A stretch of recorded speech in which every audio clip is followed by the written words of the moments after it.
Halo teman-teman, kembali lagi di acara Podcastro, podcast komunitas Kalimetro.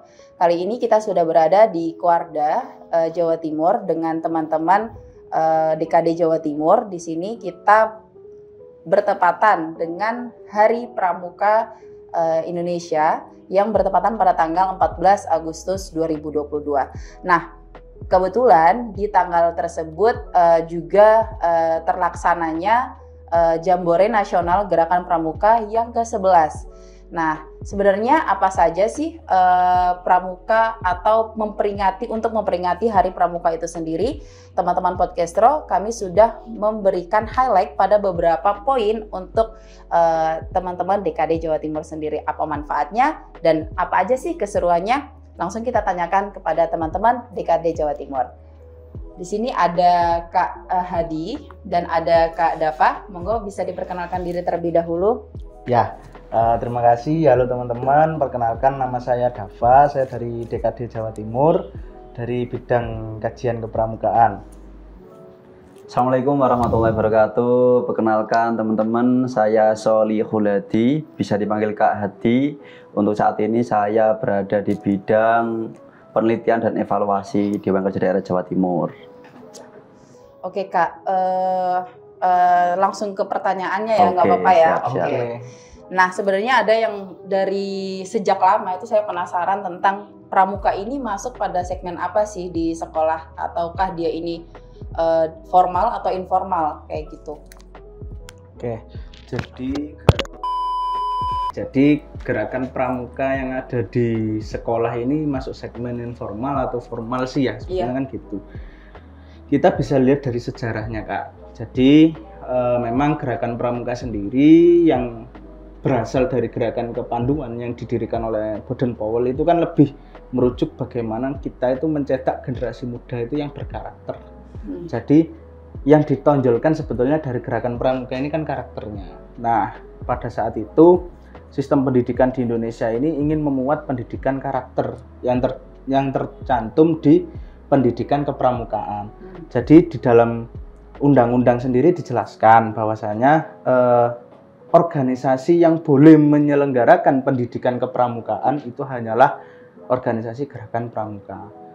Nah, karena dirasa pendidikan kepramukaan itu sudah mewakili atau mendekati dengan pendidikan karakter yang diinginkan, sehingga pendidikan karakter itu mau diambil sama pendidikan formal. Jadi hanya pendidikan kepramukaannya saja dulu itu yang mau diambil sama pendidikan formal di sekolah. Nah, daripada yang diambil hanya pendidikan kepramukaannya saja, maka ya sekalian aja dibentuk aja ada pramuka di sekolah satuan pendidikan, atau yang mungkin sekarang kita kenal dengan gugus depan. Satuan paling kecil yang ada di tingkatan di pramuka itu di gugus depan. Berarti masuknya formal atau informal? Informal. Informal tetap, tapi lebih ke masuk di ruang lingkup sekolah gitu ya. Betul, karena pendidikan karakternya yang diangkat. Okay. Nah, kalau misalkan secara struktur dia itu informal, berarti saya pernah tuh Kak menemukan kayak misalkan di satu sekolah ini dia tidak menerapkan atau mewajibkan untuk mengikuti pramuka begitu, tapi di satu sekolah lain dia mewajibkan pramuka gitu. Itu apakah ada regulasi tersendiri dari dari sistem kepramukaan itu sendiri atau gimana? Maksudnya kok ada yang wajib, kok ada yang enggak kayak gitu? Ya, baik Kak. Sebenarnya kalau kita bicara tentang regulasinya Kak ya, kalau dalam lingkup tingkatan sekolah dasar, kemudian sekolah menengah pertama ataupun sederajatnya, kemudian SMA, itu sudah masuk dalam tataran wajib karena sudah masuk kurikulum, dimana kan akhirnya kan pramuka wajib ketika muncul SK-nya kan yang di-SK oleh pemerintah. Dari situ maka setiap lingkup sekolah, baik itu mulai dari SD sampai dengan SMA itu wajib adanya pramuka. Kalaupun memang ada beberapa sekolah yang tidak ada, sebenarnya itu ada, cuman kan kalau kita bicara tentang pemerataan ya Kak, pemerataan terkait pengetahuan, pendidikan dan sebagainya, memang kita sampai saat ini ya dibilang masih belum merata. Tapi kalau di lingkup Jawa Timur insya Allah kita bisa survei ya, hampir semua sekolah pasti ada. Karena ya tadi, kalau kita bicara meratanya pasti ada 1-2 sekolah yang tidak ada pramukanya. Tapi memang mereka tetap berseragam pramuka seperti itu. Yang mau sedikit nambahin nih Kak.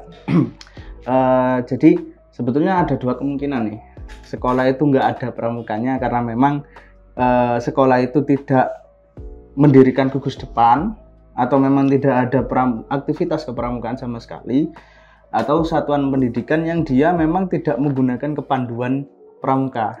Contoh di sekolah-sekolah Muhammadiyah biasanya masih menggunakan kepanduan Hizbul Wathon. Jadi kalau di pendidikan yang formal ya, istilahnya kan kayak SD, SMP, SMA, ini kan maksudnya ke Dinas Pendidikan dan Kementerian Pendidikan. Intinya mulai dari atas ya. Ya, kita mungkin bisa tarik ke atas. Gitu ya. Nah, mungkin saja dari Gerakan Pramuka di Kuartir Nasional itu sudah ada MOU dengan Kementerian Pendidikan, sehingga di sekolahan yang sifatnya umum itu masih menggunakan kepanduan Gerakan Pramuka. Nah, karena kalau sepengetahuan saya, sekolah-sekolah yang berbasis agama ini kan masuk ke Kementerian Agama. Nah, apakah nanti di sana itu memang sudah ada MOU atau tidak tahu, saya juga kurang paham terkait itu. Tapi mungkin bisa kita ambil kesimpulan itu ada di sana. Secara regulasi kembali lagi ke atas. Oke, berarti ada tidaknya itu tergantung dari wewenang yang di atas. Jenis satuannya. Ya, jenis satuannya pendidikan. Seperti itu. Oke, nah karena yang seperti dikatakan Kak Hadi tadi itu diwajibkan gitu kan. Nah, apakah misal nih contoh ada satu sekolah yang dia itu memang tidak tidak mewajibkan atau tidak mengadakan kegiatan pramuka. Nah, itu bisa berdampak nggak pada kayak misalkan akreditasi sekolah atau gimana misalnya kayak gitu. Nah, itu kan juga bisa jadi salah satu regulasi dari teman-teman pramuka sendiri. Oh, kalau misalkan sekolah yang nggak ada pramukanya berarti dia sekolahnya masih ecek-ecek, bahasanya kayak gitulah. Itu gimana tuh? Oke, baik Kak. Kalau terkait hal tersebut, ini pengalaman saya Kak ya. Kan saya juga ngajar juga di beberapa sekolah di Surabaya, di daerah saya Tuban, saya juga sempat mengajar. Sebenarnya kalau dalam hal tersebut, bahkan kan kalau kita bicara dunia pendidikan, guru-guru itu sebenarnya banyak yang wajib untuk mengikuti kursus mahir dasar. Oh iya. Kursus mahir dasar itu Kak semacam pelatihan untuk kita membina pramuka. Jadi kalau kita bicara berpengaruh apa enggak, sebenarnya berpengaruh karena nanti kan tetap ada semacam laporan pertanggungjawaban dari sekolah yang itu nanti arahnya kan ke akreditasi. Namun secara detailnya saya mungkin kurang berkenan untuk menjawab itu karena bukan ranahnya. Ya seperti itu. Tapi dalam artian itu juga berpengaruh kepada akreditasi karena kan kembali ke tadi, di sekolah ini ada nggak sih organisasi yang memang fokus ke karakteristik anak yang memang arahnya untuk mengajar anak supaya mempunyai moral yang lebih baik. Lah, pengaruhnya lebih ke sana. Tapi pernah nggak nemu kayak misalkan satu wali murid gitu atau Kak Hadi sendiri kayak misalkan, oh saya nggak mau nih masuk ke sekolah ini karena nggak ada pramukanya. Pernah nggak nemu kayak gitu? Itu kan maksudnya salah satu, oh ternyata ada ya orang itu yang dia itu mencari harus ada pramukanya gitu karena memang oh anak ini memang dia keterampilannya di non akademik seperti itu. Itu kira-kira pernah ada nggak atau kayak misalkan secara nggak langsung gitu? Kalau sejauh ini masih belum pernah sih. Kalau orang yang menanyakan sekolah ini ada pramukanya apa enggak, sejauh ini masih belum. Soalnya kan tetap stereotip dari masyarakat kan bahwa sekolah itu ya pasti ada pramukanya. Jadi tanpa mereka bertanya itu sudah ada keyakinan bahwa di sana memang sudah ada. Seperti itu. Mungkin beda lagi ya kalau kita bicara yang dikatakan Kak Dava tadi dalam konteks sekolah Islam yang memang punya kurikulum berbeda daripada sekolah pada umumnya. Mungkin lebih tepatnya kayak pramuka unggulan gitu ya. Kayak oh pramuka ini yang terkenal gitu. Oh, kalau untuk itu pasti berpengaruh. Jadi ada beberapa anak mungkin ya selesai dia dari SD, ketika dia mau masuk SMP atau masuk SMA biasanya juga mencari pramukanya yang memang punya jam terbang tinggi. Mungkin saya ambil salah satu contoh itu kan ada salah satu pondok pesantren juga Gontor, kemudian di pondok pesantren di Madura itu ada Al-Amin, kemudian di Tulungagung juga banyak sekolah-sekolah yang memang basis pramukanya bagus-bagus. Biasanya sekolah-sekolah seperti itu yang juga menjadi rujukan buat teman-teman yang memang dari SD-nya dia sudah berpramuka seperti itu. Oke, berarti sebegitu dampaknya untuk mendaftar diri di sekolah gitu ya. Nah, saya itu asalnya dari NTT, Kupang Kak. Kalau belum tahu. Jadi dulu saya itu ketika kegiatan pramuka begitu, saya nggak pernah mendapatkan aktivitas pramuka. Jadi saya hanya menggunakan bajunya aja istilahnya. Jadi waktu itu saya masih ingat kegiatannya pramuka di hari Kamis. Tapi setelah itu kita di luar gitu, kita main-main main-main terserah, kita main-main nggak jelas. Nah, pendapat Kak Dava atau Kak Hadi terkait adanya ketidakseimbangan lah mungkin ya, karena kita hanya pakai baju doang nih tanpa ada pramuka. Saya jujur baru tahu kayak misalkan Sandi Morse dan segala macam di SMP. Oke. Benar. Dan saya harus hanya memakai baju warna coklat sama rok aja, tanpa ada hasduk gitu. Polosan gitu. Polos. Nah, itu di daerah NTT saya itu lulusan tahun 2009. Coba gimana tuh? Jadi jawabannya sepertinya sempat menyinggung jawaban Mas Hadi yang tadi, Kak Hadi yang tadi ya, terkait masalah pemerataan. Memang dalam kemajuan sebuah Gus Depan itu kan sebetulnya banyak peran, harus banyak orang yang berperan. Tidak luput juga dari peran kuartirnya gitu Kak Hadijah. Jadi termasuk kayak di Gugus Depan itu dia hanya pakai seragam, tapi ya untuk kegiatannya nggak ada gitu loh. Malah nggak ada istilahnya, kalau misalkan saya SMA itu kan ada ambalan ya, satuan ambalannya nggak ada. Jadi cuma pramuka wajib aja, ada yang seperti itu.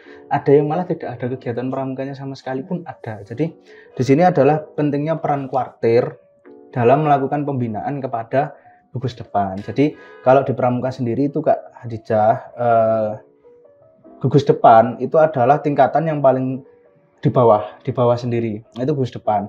Di atas Gugus Depan itu ada kuartir ranting. Di atas kuartir ranting itu ada kuartir cabang. Di atas kuartir cabang ada daerah, dan paling tinggi ada di kuartir nasional. Nah, di sini kenapa hal itu bisa terjadi? Yang pertama, sebetulnya regulasinya sudah ada, jelas. Kita punya di pramuka itu banyak sudah petunjuk pelaksana. Nah, berarti kembali lagi ada masalah di problem di sumber daya manusianya. Nah, sebetulnya di sini adalah peran kuartir, terutama kuartir cabang dan kuartir ranting. Karena kalau kuartir daerah sampai membantu Gugus Depan itu kan sungguh sangat jauh sekali ya wewenangnya. Karena apa? Kalau kuartir ranting dia adalah kuartir satu tingkat di atasnya Gugus Depan. Sedangkan kuartir cabang ini adalah kuartir paling bawah yang bisa memiliki pusdik, pusat pendidikan dan pelatihan, yang fungsinya adalah mencetak pelatih-pelatih hebat. Ya, seperti itu. Jadi yang menjadikan permasalahan itu adalah kembali lagi pembangunan kita memang kurang merata. Jadi ya bisa kita lihat lah untuk secara pendidikan sendiri di Jawa Timur aja. Ya hanya berapa kota kabupaten sih yang punya universitas ternama?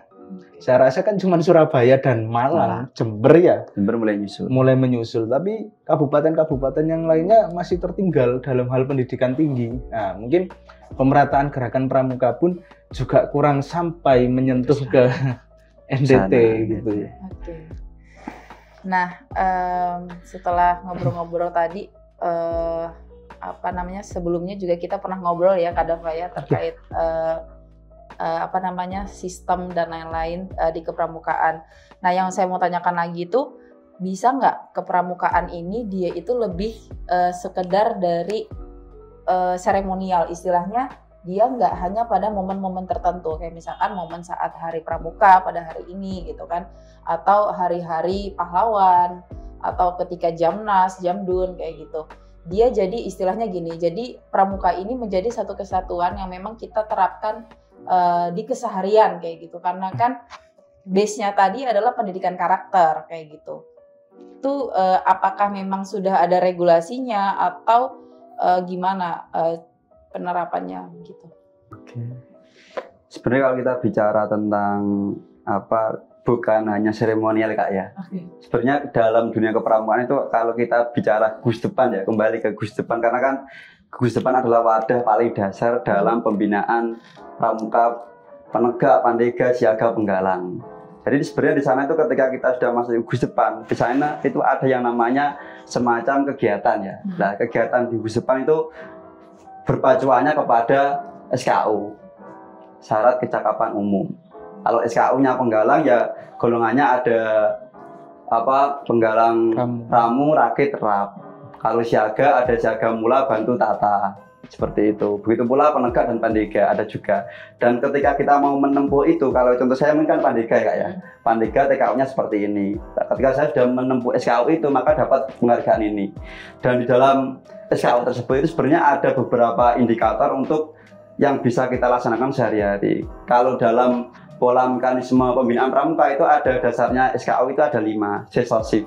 Jadi ada sesosif itu spiritual, emosional, sosial, kemudian intelektual dan juga fisik. Dan 5 dasar ini kan yang diturunkan kepada aktivitas sehari-hari. Mungkin saya ambil contoh sosial ya. Spiritual di dalam SKU untuk menempuh ini itu ada semacam kita kalau agama Islam harus sholat 5 waktu, harus bisa doa-doa keseharian. Dalam hal fisik kita harus bisa olahraga pagi, kita harus bisa mengajak orang lain untuk melakukan kebaikan, seperti itu. Dalam hal emosional kita harus bisa mengontrol diri ketika di masyarakat. Kita nggak boleh suka gaduh, itu sebenarnya sudah ada penentuannya dan itu disesuaikan dengan kehidupan sehari-hari. Namun dalam pemanaannya mungkin banyak orang yang kurang tahu itu dalam lingkup kecil. Begitu pula ketika berlanjut di kuartir itu juga ada yang namanya kita tanda penghargaan juga. Itu diberikan kepada orang-orang yang memang punya pengaruh besar kepada masyarakat, juga punya peran kepada masyarakat, itu juga ada sebenarnya. Apa mungkin karena istilahnya pramuka ini sudah terlanjur masuk ke lingkup sekolah, jadi bawaannya atau kesannya gitu. Kalau anak zaman sekarang vibe-nya. Vibe-nya itu saya bukan Jaksel, Kupang. Vibe-nya itu kayak selalu harus ada guru atau selalu harus ada yang memantau. Jadi ketika di luar itu atau di ruang lingkup masyarakat, ketika PR istilahnya ya, PR mereka sudah selesai, ya sudah gitu. Jadi di masyarakat ini juga belum ada pengawasan untuk mengawasi atau istilahnya mereka ngerasa oh ya udah kan ini cuma sebatas sebatas keguguran atau menggugurkan kewajiban yang ada di sekolah sebagai saya adalah anggota pramuka. Mungkin kayak gitu yang menurut saya. Gimana? Kan kalau saya sih bicara resiko organisasi pendidikan karakter itu seperti itu kan. Dalam artian kita itu kan outputnya kan dalam bentuk moral ya, dalam bentuk sifat. Jadi nggak bisa dilihat secara fisik. Sedangkan masyarakat kan melihat suatu hal itu secara fisiknya, yang nyata hidupannya seperti apa, bukan dilihat dari internal anak itu seperti apa ya. Dampaknya seperti apa ya. Jadi itu mungkin bagian dari resiko ketika masyarakat memang kurang paham. Tapi memang itu masih menjadi PR besar kita juga untuk mensosialisasikan itu supaya pendidikan karakter dalam dunia kepramukaan itu memang benar-benar berdampak untuk masyarakat. Mungkin kalau dalam perguruan tinggi sudah banyak sekali ada. Kalau perguruan tinggi kan pramukanya kita kan disesuaikan dengan pola trik dalam perguruan tinggi ya. Jadi ada pengabdian masyarakatnya seperti itu. Jadi ya anak-anak di perguruan tinggi itu akan turun langsung ke masyarakat untuk membantu mereka, apa kebutuhan mereka. Mungkin ada masyarakat yang kurang penyuluhan tentang sanitasi.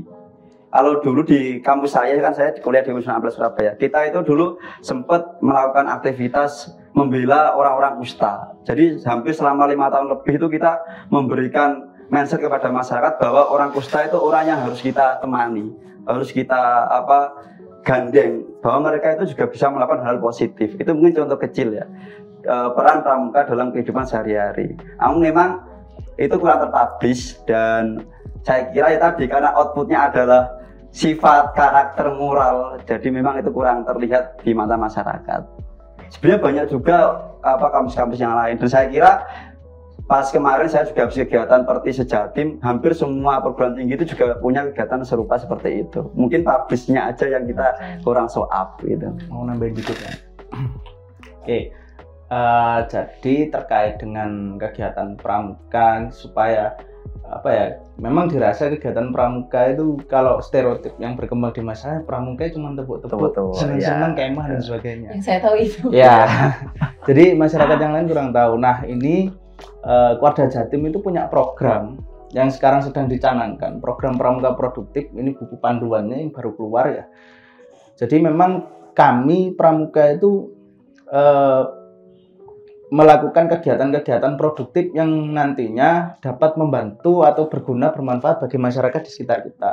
Karena di dalam pramuka sendiri ada konsep tribina ya Mas ya. Bina diri, bina satuan, dan bina masyarakat. Jadi kita itu harus tuntas dalam 3 hal, bina diri, bina satuan, bina masyarakat. Cuman akhir-akhir ini ditambahi ada bina masa depan. Maka dari itu sebetulnya pramuka produktif ini hadir itu karena juga bentuk keprihatinan. Ini lulusan pramuka ini kok ada yang jadi tukang koran gitu ya. Ada yang jadi orang jual tukang koran atau paling mentok jadi pembina pramuka. Itu kan juga sangat miris ya. Kita tertinggal dengan organisasi yang lain terkait lulusannya ya. Masa kita udah lama-lama belajar ya, anggota muda aja kita bayangkan ya, mulai usia 6 tahun sampai usia 25 tahun, besarnya cuma jadi orang jualan koran kan ya. Miris sekali ya. Tuh, jadi program ini terkait pramuka produktif itu memang sedang digalakkan oleh Kuarda daerah, dan itu masuk sampai ke sub-sub kegiatan yang ada di Kuarda. Nggak kecuali seperti tadi yang disampaikan Mas Adi, Kak Adi ya, bahwasanya kemarin kita baru saja mengadakan kegiatan temu karya bakti perguruan tinggi. Nah, di situ ada salah satu segmen kegiatan yaitu kegiatan bakti. Nah, di situ kita kegiatan baktinya melaksanakan yang pertama membersihkan lingkungan panti asuhan, terus membersihkan lingkungan masjid sambil menyiapkan untuk sholat Jumat. Kemudian juga membantu mengecat karena masjidnya ada renovasi. Kemudian kita juga membantu kelompok tani di sana untuk mengolah sawah. Kemudian kita juga membantu kelompok ternak untuk membersihkan kandang dan menyemprotkan desinfektan. Karena sekarang kan lagi rame ya PMK itu ya. Oke. Nah, jadi di sini tuh sebetulnya wujud nyata bahwasanya pramuka itu juga aware dengan isu global terkait PMK tadi, dan kita pun berusaha kegiatan kita itu ya membantu masyarakat. Itu langsung di Desa Tamiajeng nggak di Trawas kemarin itu. Nah, itu salah satu bentuknya. Sebetulnya banyak kegiatan pramuka yang lain yang berdampak langsung ke masyarakat, cuman memang kurangnya publish itu tadi. Terus kalau yang masalah ada pembinaan orang dewasa ya, pasti ada orang dewasa gitu ya. Saya itu pernah belajar agama itu gini ya. Kalau kita mau belajar masuk agama nih guys. Ya, saya dulu pernah ngaji ya. Ngajinya saya itu pernah dibilangin kalau kamu mau belajar ilmu itu harus ada gurunya. Makanya kalau saya dulu dikasih tahu guru ngaji saya itu kalau sama guru kan harus sami'na wa ta'na. Ini kan saya dengar dan saya lakukan. Nah, ini perkataan guru tidak boleh dibantah. Tapi kita bisa memaknai itu di pramuka dalam artian seperti ini. Untuk belajar hal-hal spiritual saja kita memerlukan seorang guru. Nah, ya tentu di kegiatan apapun itu perlu adanya orang dewasa sebagai tempat kita bertanya untuk berkonsultasi. Cuman memang untuk kegiatan terutama penegak pandega, porsi seorang pembina itu tidak sebanyak ketika pembina itu membina teman-teman siaga dan penggalang. Karena memang sudah beda ranah. Secara mental kita nih, anak-anak pandega ini kan istilahnya kan udah orang-orang yang mulai lupa caranya nurut ya. Karena kita punya idealisme dan ide yang menggebu-gebu. Nah, pelatih-pelatih pandega pun paham dengan kondisi kita yang seperti itu. Akhirnya kita diberi kebebasan dulu untuk mengonsep dan sebagainya. Terus kita nanti ada brainstorming, bahas bareng sama pembinanya. Nah, nanti pembina sebagai penengah atau orang yang dewasa nih di situ memberikan arahan. Nah, arahannya pun ya sebagai kita pun juga diajak memikir. Jadi misalkan nih pembina memberikan arahan A gitu ya. Coba sampean pikir, A ini cocok enggak untuk kegiatan kalian? Jadi kita mikir. Dan kita sendiri yang menemukan keputusannya. Akhirnya oh ya, ini sepakat. Beda kalau kita dengan siaga penggalang, pembina bilang A, ya harus A. Dominan pembinanya. Iya, karena dominasi pembinanya ada di situ. Tapi untuk kita tegak dega, pembina itu nggak terlalu mendominasi di kegiatan kita. Jadi hanya sebagai orang yang dimintai nasihat, pendapat, dan apabila ada permasalahan juga dimintai konsultasi. Itu. Nah, tadi saya sempat sedikit tertarik dengan cara-cara kayak pengabdian masyarakat dan membantu untuk sanitasi air itu ya tadi Karakusta dan lain-lain. Nah kalau boleh tahu nih Kak, itu apakah dengan membantu seperti itu didanai oleh dari DKD sendiri atau biasanya open donasi begitu atau gimana? Baik Kak, kalau kita bicara di lingkup Gustepan perguruan tinggi ya Kak ya, karena kan lingkupnya pengabdian rata-rata di sana. Ya. Kalau dari UKM ya Kak ya, UKM Pramuka di masing-masing kampus kebanyakan itu kita kerjasama sifatnya. Walaupun tetap ada dana dari kampus, sekarang masuk ada dana prioritas sendiri lah buat UKM Kak ya, tetap ada. Tapi kan kalau kita bicara pengabdian itu nggak cukup segitu. Dan kita lebih banyak melibatkan dengan beberapa instansi pendidikan di sana, mungkin dengan ada dinas apa saja di sana, itu yang sering kali kita libatkan. Jadi Pramuka itu di lingkup perguruan tinggi, pengabdiannya itu juga kita ngajukan proposal juga ke dinas mungkin pertanian yang bisa bantu apa di sana, yang dinas perhubungan, kemudian ke dinas pendidikan, dinas pariwisata. Intinya dinas itu kira-kira bisa bantu apa untuk pengabdian masyarakat di sini. Kita juga kerjasama dengan sana. Kalaupun open donasi itu juga pasti kita laksanakan. Karena memang itu juga bagian dari kita untuk mengumpulkan dana untuk pengabdian itu. Namun dalam pengabdian itu kita dari lingkup Pramuka perguruan tinggi Kak ya, itu kita nggak meminta profit buat pribadi sebesar apapun, sekecil apapun. Jadi memang full kita pengabdian ke sana. Kalaupun dari unsur kuartir mungkin ya supportnya kalau memang ada prioritas ya kadang dikasih. Ya. Kadang kita juga kalau kemarin ada beberapa kampus yang kita ngajukan ke Dikti untuk pengajuan dana untuk pengabdian masyarakat. Itu juga ada juga. Jadi macam-macam. Tapi realnya kita nggak dapat dari kampus secara utuh, tapi lebih banyak mengajukan proposal, open donasi seperti itu. Intinya melibatkan melibatkan stakeholder yang ada di sana lah gitu. Kalau terkait peran stakeholder sih kayak di kuartir sendiri ya, kuartir itu kayak kemarin nih kegiatan yang kita kemo bakti waktu Bangun Untara untuk penyintas Semeru tuh. Itu kita juga dibiayai lah oleh kuartir. Terus kemudian kita kan juga membuka istilahnya bumbung kemanusiaan. Jadi kita juga menerima misalkan ada pihak-pihak yang lain, masyarakat atau Pramuka sendiri ingin menyalurkan bantuan kepada korban Semeru, bisa disalurkan melalui gerakan Pramuka. Sebenarnya juga di sini peran-peran stakeholder di sini adalah memberikan support. Jadi kita butuh apa, ya mereka bisa mengusahakan apa, yaitu yang kita manfaatkan. Jadi misalkan ya memang secara anggaran kita ada, ya kita laksanakan. Terus kemudian nanti dari dinas mana ingin membantu karena dirasa program dari kuartir daerah ini sangat bagus dan memang perlu disupport ya disupport gitu. Jadi istilahnya di sini lebih banyak kita itu kolaboratif ya, baik di tingkat gugus depan, di kuartir, cabang atau daerah itu kita di Pramuka itu lebih sering kita itu melakukan kolaboratif. Ada inisiatif lebih lah Kak. Jadi kita nggak semacam ada problem ini. Jadi ada inisiatif secara personal, organisasi untuk Kak saya punya program ini dengan konsep seperti ini, apakah Kakak bisa bantu? Lah seperti itu. Tapi kalaupun nanti nggak bisa ya tetap kita mengusahakan gimana ini bisa berjalan. Karena lagi-lagi kita selalu terbuka dengan isu-isu ataupun problem-problem yang ada di masyarakat. Kayak gitu. Dan itu merupakan tanggung jawab. Karena di Trisatya sudah dijelaskan kita punya tanggung jawab kepada masyarakat. Tapi ada menariknya nih, maksudnya setelah ngobrol panjang, sebenarnya kan kalau mau dilihat lagi di kampus atau di universitas itu sendiri kan mewajibkan kita untuk pengabdian ke masyarakat juga. Betul. Terus juga kita itu istilahnya kita sebagai agent of change, istilahnya kayak gitu lah ya. Nah, sebenarnya yang terpikiran adalah kenapa nggak semua orang yang ada di kampus atau atau yang ada di sekolahan gitu ya, Pandega apa Penggalang, itu masuk ke pramuka aja gitu. Biar langsung kayak terkoordinir dan langsung cek gitu kan. Iya nggak sih, maksudnya kayak kalau di logika kan kayak gitu kan. Maksudnya kan ini sama nih, istilahnya gini. Contoh ya, kayak misalkan saya anak pramuka gitu, saya di kampus A, misalnya kayak UNESA gitu ya. Oke, saya pramuka sudah mengerjakan ABCD sebagai pengabdian masyarakat selama semester 1 sampai semester 4. Tapi di semester 6 atau semester 5 itu saya disuruh KKN lagi.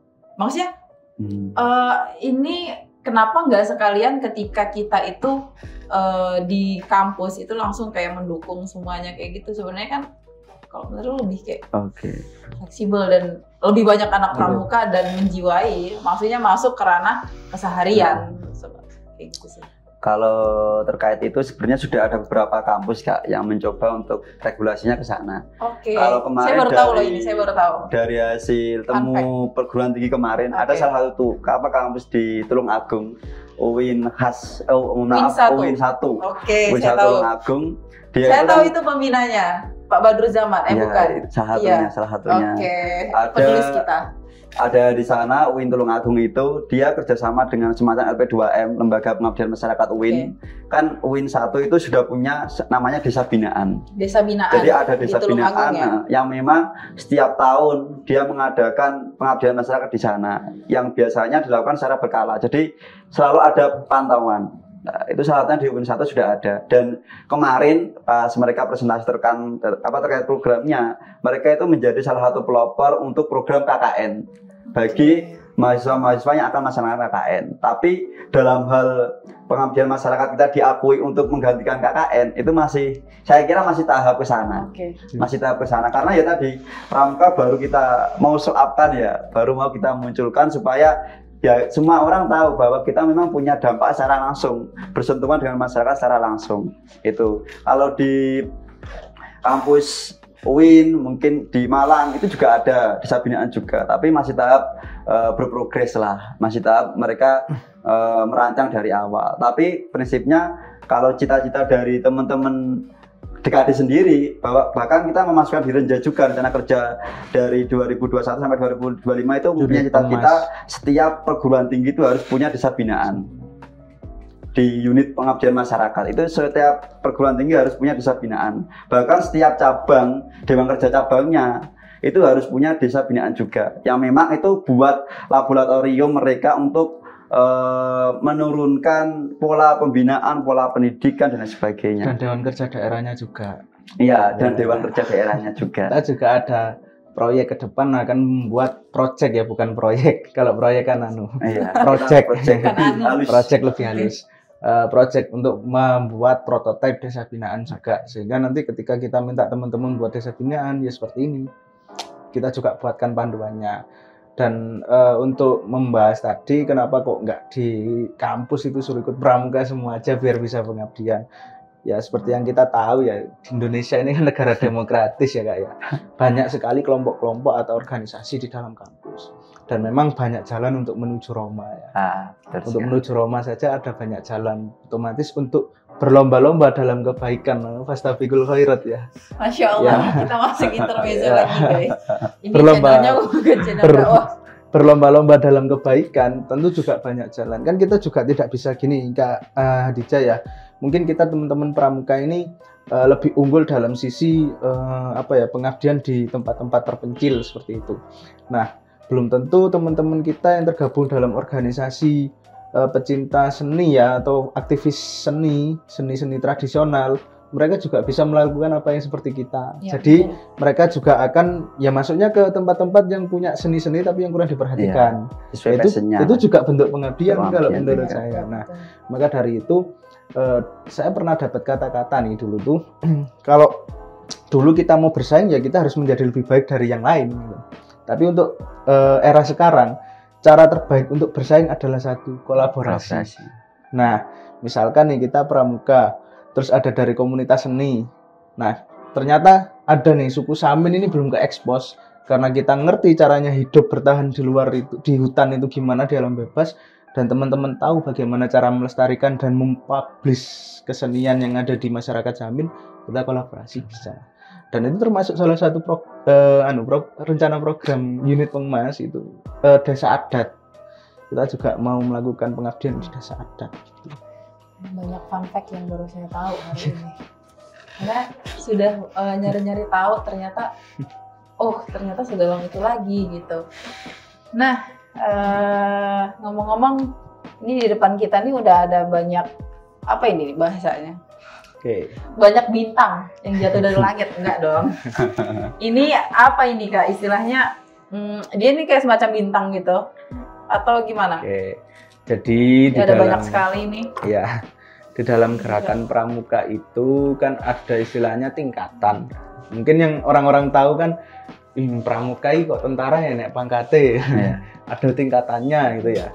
Sebetulnya di pramuka sendiri itu kita mengenal ada yang namanya prinsip dasar kepramukaan, ada yang namanya metode kepramukaan, dan ada juga yang namanya pola mekanisme pembinaan di tegak dan degak. Nah, salah satu metode kepramukaan, jadi metode itu istilahnya adalah bagaimana cara kita mengadakan pendidikan kepramukaan itu adalah dengan melakukan menyelenggarakan tanda kecakapan. Nah, di sini seperti ya yang saya mendisplaykan teman saya ya ini ya. Mendisplaykan. Ya, display. Baik. Ya, ini di display enggak? Teman saya ini yang ini itu namanya tanda kecakapan umum. Jadi yang mana yang ini ya? Ya, di yang sini. Pandega. Nah, tanda kecakapan umum seperti tadi yang sudah diulas sama Kak Hadi itu didapat setelah kita menyelesaikan namanya syarat-syarat kecakapan umum. Nah, di setiap tingkatan pramuka itu di anggota muda itu ada penggolongan. Itu penggolongannya berdasarkan usia ya Kak. Ya, betul. Usia, siaga, penggalang, penegak, pandega. Jadi bukan berdasarkan dia sekolah. Kalau SD siaga, SMP penggalang, SMA penegak, kuliah pandega enggak, tapi berdasarkan usia. Karena kita nyambung juga ke pertanyaan yang pertama. Kenapa kok stereotip di masyarakat itu kadang mikirnya SD siaga, SMP penggalang, SMA penegak. Itu karena memang selama ini ya kita masuknya ke ranah pendidikan. Kita gugus depan kita berada di satuan pendidikan. Tapi coba kalau kita melihat ke gugus depan teritori ya yang sekarang sudah mulai ada. Gugus depan teritorial itu gugus depan yang dimiliki oleh Pusdik di cabang-cabang. Itu ada Kak gugus depan teritorial namanya. Jadi orang yang istilahnya orang yang nggak sekolah itu bisa masuk sana. Jadi kayak orang teman-teman yang putus sekolah itu kan kasihan, mereka juga ingin berpramuka. Bahkan ya memang pramuka lah satu-satunya pendidikan yang bisa. Berarti masuknya ke Pusdik itu ya. Bahkan pramuka adalah satu-satunya lembaga pendidikan yang dia bisa capai karena nggak perlu bayar. Orang di pramuka itu nggak perlu bayar SPP loh Kak. Nggak perlu bayar SPP tapi udah dapat pendidikan. Nah itu di situ memang sudah menggunakan jenjang usia. Jadi tidak seperti yang di gugus depan yang ada di satuan pendidikan karena kita kan terikat dengan aturan-aturan di satuan pendidikan juga gitu. Nah, itu tadi kalau golongan di sini ada yang namanya tanda kecakapan umum. Nah, itu pandega. Kalau yang ini namanya adalah tanda ikut gotong royong atau tigor. Berarti setiap kali saya gotong royong dapat banyak dong. Ya, bisa. Jadi tigor ini diperoleh ketika seorang pramuka penegak pandega itu mengikuti kegiatan yang sifatnya wirakarya. Kegiatan wirakarya itu kegiatan pengabdian. Ya, jadi kegiatan wirakarya itu kegiatan pengabdian. Seperti kemarin kebetulan Kak Hadi yang punya itu Kak Hadi karena kemarin Kak Hadi ke Bengkulu ikut perkemahan Jambi. Jamnas ya? Bukan, perkemahan wirakarya nasional. Wirakarya nasional PWN. Jadi kegiatan-kegiatan di PWN itu kayak lebih ke bakti masyarakat ya Kak ya? Ya, kemarin kita kan PWN itu se-Indonesia Kak ya. Jadi 34 provinsi diundang ke sana untuk kita mengadakan bakti di sebuah daerah. Ada 2 kabupaten kemarin, saya agak lupa namanya. Di 2 kabupaten kita bagi di sana gimana kakak pramuka penegak pandega di lingkup, kalau dunia pendidikan di lingkup SMA sama perguruan tinggi kan penegak pandega itu masuk ke sana jadi satu, kita membuat sebuah pengabdian masyarakat secara bersama-sama. Jadi tidurnya itu di rumah warga. Jadi nanti setiap rumah warga itu akan ditempati oleh anak-anak pramuka. yang memang di sana kita diminta untuk membantu keperluan orangnya sana, kalau bantu nyuci, bantu buat masakan, kita kadang bantu kalau butuh bantuan ke sawah ya kita bantu ke sawah. Namun selain itu kita juga ada semacam kegiatan membuat tugu batas desa, kita membuat tower untuk sinyal bagi masyarakat yang memang kurang ada. Jadi memang real ke pengabdian masyarakat ya, kita turun, kita ke lapangan, masyarakat perlu apa, kita yang membantu. Itu kita lakukan bersama Pramuka se-Indonesia yang memang diadakan 5 tahun sekali ya Kak ya? 5 tahun sekali. Jadi seperti Jamdun ya? Ya. Bersama-sama. Nah, untuk Jawa Timur terakhir itu mengadakan langsung 3 edisi Kak, 1 tahun. Jadi 3 tahun berturut-turut itu ngadain. Itu mulai tahun 2017, 18, 19. Dikemas dalam kegiatan yang namanya Festival Wirakarya Kampung Kelir Pramuka. Oh iya. Pernah denger ya? Mungkin pernah ikut juga. Enggak, saya memang enggak aktif, mohon maaf. Jadi malu saya. Lanjut. Ya, jadi kegiatan Festival Wirakarya Kampung Kelir Pramuka ini kebetulan saya dulu terlibat 2 kali edisi. Waktu saya masih di cabang dulu ya. Yang pertama itu saya ikut di Lebak Harjo, di Desa Pramuka Lebak Harjo yang ada di Kabupaten Malang. Yang kedua itu kebetulan tuan rumah zona itu Kota Malang, lokasinya di Kampung Muharto. Yang ketiga ini saya kurang tahu ya karena saya tidak terlibat. Jadi kegiatan Kampung Kelir ini nanti dibagi di 11 zona. Nah 11 zona jadi 38 cabang kabupaten kota di Jatim itu nanti dibagi ke 11 titik. Nah kegiatan kita di sana itu ngecat Kak, ngecatin rumah warga. Dan selain itu kita juga ikut aktivitas masyarakat di rumah singgah yang kita tempati. Nah baru-baru ini juga Trenggalek, Kuartir Cabang Trenggalek itu juga mengadakan PW Perkemahan Wirakarya tingkat cabang di daerah Melijon saya lupa nama kecamatannya, desanya Desa Melijon. Di sana itu mereka melakukan bedah rumah. 10 atau berapa ya? 10. Itu lagi-lagi dananya dari donasi. Dan dari Kuartir dan yang Trenggalek itu kolaborasi sama Basnas. Sama Basnas. Kalau Kampung Kelir ini seingat saya dulu kolaborasinya sama Jawa Pos sama Avian. Chat ya pokoknya ya. Nah itu, jadi kegiatan Wirakarya itu bentuknya seperti itu, lebih banyak ke pengabdiannya. Gitu. Berarti setelah itu langsung dapat penyematan gitu ya istilahnya. Ini semua dapat atau kayak peserta terbaik gitu? Semua peserta dapat. Karena namanya tanda ikut gotong royong. Oke, tanda ikut gotong royong. Ini sama semua nih. Beda. Apa penyebutannya tanda ya? Tanda. In atau gimana? Tanda ikut gotong royong. Tigor. Tigor tuh mirip-mirip nama apa gitu? Nama temen. Oh enggak. Ini sama kalau juga. Kalau itu ini namanya Tiska. Maksudnya bedanya di mana? Bedanya antara adalah Tigor dan Tiska. Kalau Tiska itu tanda ikut serta kegiatan. Tanda ikut serta kegiatan. Jadi Tigor, kegiatan apapun itu pasti ada Tiskanya. Oke. Tapi kalau kegiatan Wirakarya itu namanya Tigor karena bentuknya Wirakarya. Intinya keterlibatan masyarakat ya, kayak gotong royong dan lain-lain. Di situ Gor gitu kan. Tigor, gotong royong. Okay. Kalau Tiska itu semua kegiatan dapat. Misalkan kayak ini kan Tiskanya untuk kegiatan Pertinas. Pertinas itu Perkemahan Bakti Nasional. Tingkat nasional. Perkemahan Saka tingkat nasional. Bakti Usada. Pertinas itu Perkemahan Bakti Nasional Saka Bakti Usada. Jadi kita juga ada yang namanya Saka. Itu ada 11 yang umum. Kemarin udah dijelasin juga sama Kak Eva. Nah ini juga sama namanya? Kalau ini namanya Lencana Garuda. Ya, tanda penghargaan Pramuka Garuda. Oh ini. Saya boleh cuma sekedar pakai gitu. Ini makanya gimana? Dikalungkan. Kalungkan gini langsung? Iya. Gini. Jadi tiap kali membina tuh pakai gini? Enggak. Oh enggak. Jadi biar kayak semacam pamer nggak sih konsepnya? Pamer.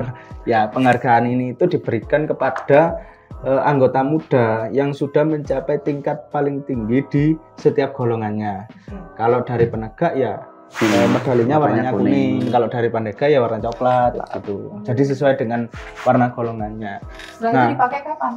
Jadi untuk sebetulnya semua ini itu ada aturannya Kak. Oh. Kalau kita mau bedah satu-satu ada aturannya. Oh iya, jangan singkat aja. Oke, singkatnya Pramuka Garuda ini bisa kita pakai kapanpun. Tapi di sini tuh bentuknya nggak cuma medali aja. Jadi medali ini itu digunakan pada saat upacara peringatan. Atau yang sifatnya seremonial. Lah kalau dalam baju kita sehari-hari itu nanti ada yang namanya tanda harian Pramuka Garuda. Itu nanti bentuknya badge seperti ini bentuknya, badge. Kayak gini ya, semacam kayak gini yang ditempel ya, gitu ya. Ditempel. Badge. Itu. Nggak ada. Karena memang untuk menjadi Pramuka Garuda itu susah, Kak. Oh gitu. Sangat sulit. Jadi misalkan nih penegak ya harus sudah penegak laksana. Jadi tingkatan di sini. Pandega. Nah, kalau Pandega ya sudah harus dapat ini. Ya kalau saya sudah dapat ini, boleh ke sini dengan melalui beberapa syarat yang ada. Baik. Syaratnya masih ada persyaratannya lagi. Masih banyak. Baik. Sebetulnya banyak penghargaan ya. di Pramuka ini. Selain Tigor, Tiska itu ada yang namanya bintang tahunan, rencana tahunan. Oh iya, itu yang dipakai itu bukan. Itu apa tuh namanya? Oke, yang saya pakai ini adalah tanda kecakapan khusus atau keahlian yang saya miliki. Enggak, maksud nama ininya itu apa? Nama bentukannya? TKK. Tanda kecakapan khusus. PIN ya? Nah, PIN. Karena memang di Pandega ini kan sebetulnya sudah sangat jarang menggunakan TKK itu. Jadi TKK itu penggunaannya lebih sering digunakan di penegak selesai. Ya. Nah, tanda seperti ini itu ini kan sebetulnya pemberian dari organisasi yang lain, Kak. Jadi boleh kita pakai istilahnya. Saya ikut pelatihan di FASI, dari FASI memberikan saya penghargaan karena saya sudah mengikuti pendidikannya, ya kita pakai tidak masalah gitu. Jadi karena memang di Pandega itu sudah jarang menggunakan tanda kecakapan khusus gitu loh. Tapi sifatnya sama untuk menunjukkan kecakapan khusus kita. Oke, teman podcastro, banyak sekali yang kita bahas hari ini. Mulai dari regulasi adanya pramuka di ruang lingkup sekolah sampai bagaimana Tiska atau Tigor ini digunakan. Nah, mungkin karena saya nggak perlu menanyakan closing statementnya tadi sudah keluar semua gitu sama dari teman-teman. Kak Dava boleh memimpin untuk kita close podcast hari ini. Karena kemarin saya sempat lupa itu gimana cara closingnya, ada apa namanya? Oh, salam Pramuka. Oke, terima kasih untuk teman-teman podcast Metro. Untuk waktunya terima kasih juga dari teman-teman komunitas Kali Metro juga. Terima kasih. Assalamualaikum warahmatullahi wabarakatuh dan salam Pramuka. Salam.